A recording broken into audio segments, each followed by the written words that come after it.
What would your reaction be if you come home unexpectedly early and find your spouse with someone else in your bed? I'm at a complete loss. I don't know what to do. I was blinded by love and never imagined this would happen to me. Not with her, my wife, and best friend for nearly 20 years. There were signs and I overlooked them. Off the top of my head, here are a few. She was texting abnormally late at night. Went for after-work drinks with friends regularly. This was not like her, but I was glad that she was being social. She had yoga once a week, but was apparently not paying because one of her co-workers was the instructor and she was helping with setup and cleanup. I also thought she was very inflexible for someone who went to yoga. Unknown caller hang-ups. We regularly answer each other's phones if we're closer to it. Several times, she had an unknown caller who would hang up as soon as I answered. We got a lot of spam calls, but usually it's a telemarketer or a debt collector looking for a previous owner of the number. Rarely is it a hang-up. I work out of town and wasn't supposed to be back until tonight. We were supposed to leave for a 2-week road trip tomorrow. Things were slow at work, so I came home yesterday afternoon.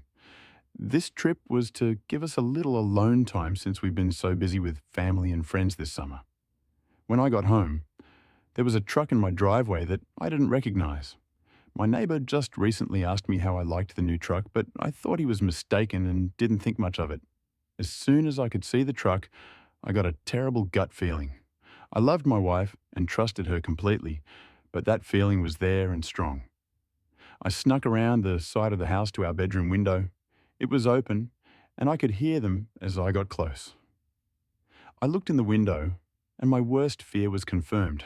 They were right there, completely naked on my bed. I walked away. I have been fighting the urge to do something that I know I will regret. I'm struggling to care what happens to me at this point. I went to my family's cabin for the night and drank everything there today. I was on my way home to confront her and decided against it. I'm not ready. All I can feel is anger. All I can think about is violence. I'm not in a good place right now, not good enough to see her.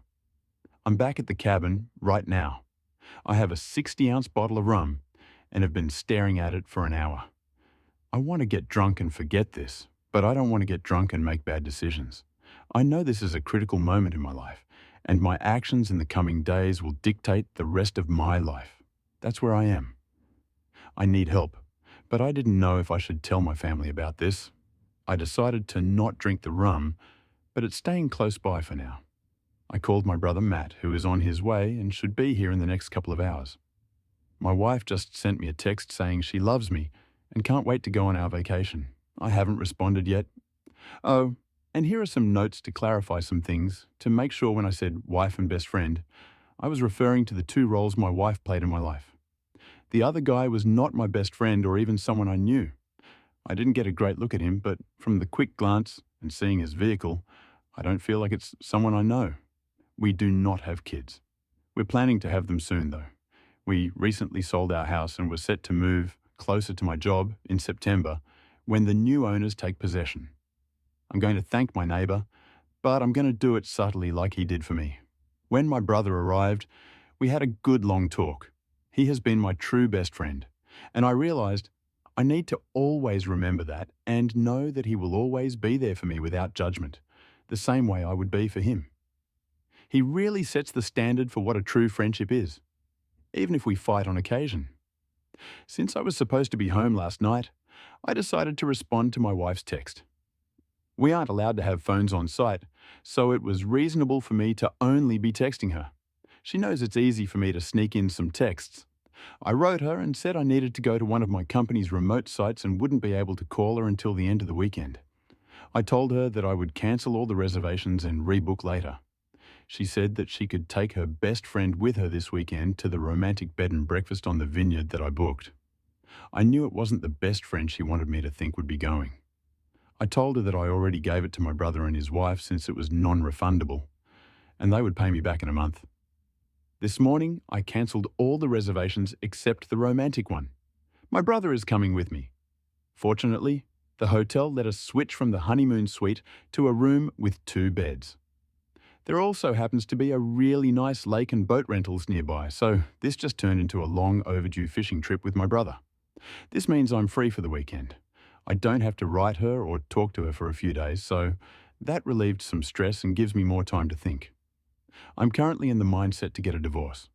I honestly can't see it any other way. My brother is supportive of this, but has asked me to take a few weeks and speak to someone. His wife, Jen, has a friend who is a couples counselor and is willing to talk to me on Monday. I don't see it changing my mind, but at least it might help untangle some of this mess for me. I am also taking a bunch of advice on here and starting to speak to lawyers at the very least to prepare for what I think is inevitable. I want to do this right. I've never thought of her as someone who would try to screw me over, but I also never expected her to cheat. So I think I need to be prepared for anything. I knew I couldn't make any rash decisions based on emotions, so I tried to stay calm. That's when Jen mentioned that Sharon, the counsellor she'd set me up with, was coming over for dinner. This was my first time meeting Sharon, and she'd never met my wife either. She was kind, easy to talk to, and we quickly got along well. After dinner, Sharon and I took a walk around Matt's neighbourhood, talking as we walked the dogs. It felt therapeutic to have someone listen to me without judgment, letting me express my emotions freely. Sharon helped me untangle some of the mess in my mind, much like writing this now. Our conversation lasted an hour, and Sharon's main advice was to not delay the conversation with my wife. The longer I waited, the harder it would be to confront her, and I needed clarity.